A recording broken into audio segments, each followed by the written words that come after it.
While being apprenticed to Darth Plagueis, Sidious constructed his first lightsaber and used it during training. When he began his political career, he concealed his lightsaber within an uranium statue and went as far as to have the piece be constructed around his lightsaber in order to conceal it as best he could.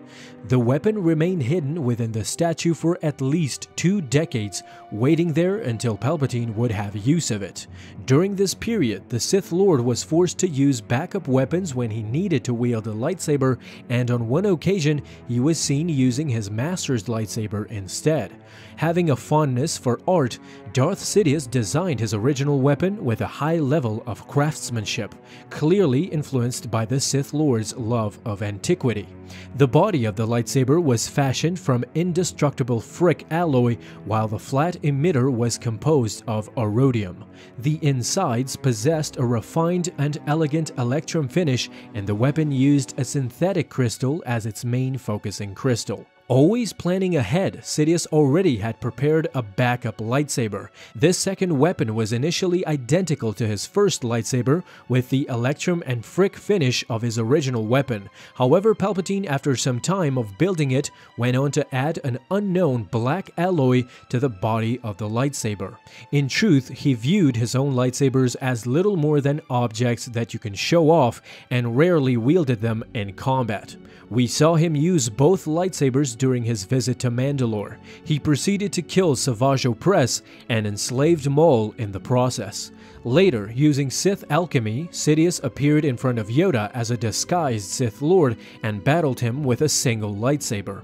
After General Grievous was killed and the war seemed to be over, his secret personality was revealed to Master Windu by Anakin Skywalker.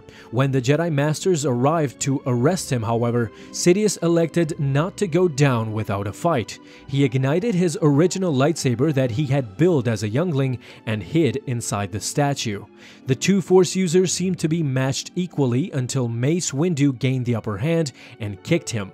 This knocked the Sith Lord over, and his original lightsaber, the first one that he built, was lost as it fell down below. Once again, Sidious was confronted by a Jedi Master, but this time it was Master Yoda. There, Sidious would battle the Jedi using his second lightsaber.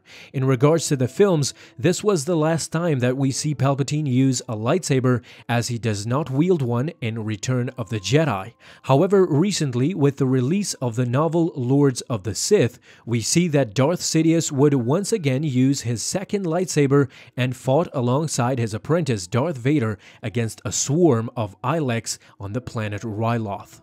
Thought to be the chosen one, Anakin Skywalker, in fear that he would yet again lose the person he most cherished in the entire galaxy, vowed not to lose Padme and their child like he lost his mother all those years ago. As such, he intervened when Windu was just about to strike Palpatine down and bring an end to the Sith once and for all. Claiming that he needed him, Anakin saw no other recourse but to ignite his blue lightsaber and instead slice Master Windu's arm, basically giving him a death sentence as a result, because immediately after that, Palpatine proceeded by hitting Windu with Force lightning and throwing him to his apparent death. At that moment, Anakin stopped being a Jedi Knight but instead chose a completely different path, that of a Sith Lord. After becoming Darth Vader, he simply continued wielding his blue lightsaber that he created as Anakin Skywalker. With this lightsaber, he would go on to end the Jedi for good, even going as far as to kill their younglings inside the Jedi Temple. He also got rid of basically the entire separatist movement that was hidden on Mustafar. In the end, he dueled his master Obi-Wan Kenobi with the same lightsaber until he lost, and the weapon was taken from him by Obi-Wan Kenobi for safekeeping. Now, because he lost this weapon, Vader was forced to create a new one. Utilizing a synthetic lightsaber crystal supplied by his master Darth Sidious, Vader constructed a new weapon that had a crimson color, honoring the Sith tradition. This lightsaber would be used in the coming weeks as the Emperor sent Vader on one of his first missions, and that was to cleanse the head of the houses of Sereno, the homeworld of Count Dooku, where they were branded as traitors.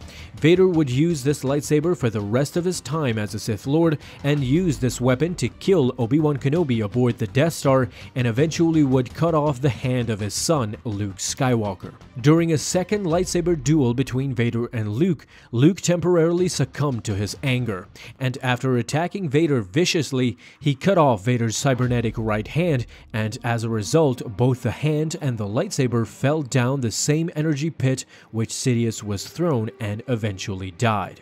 This lightsaber was rumored to have been found years later by the dark side fanatics called the Acolytes of the Beyond. Their intent was to destroy the lightsaber in order for it to join its master Darth Vader in the netherworld of the Force. Alright Star Wars fans, that is it for today. Thank you so much for watching this video, and if you liked it, feel free to leave a thumbs up down below and subscribe if you haven't already, and don't miss out on any of my future videos that I will post on this channel. Have a fun day my friends, and in closing, don't forget, may the Force be with you always.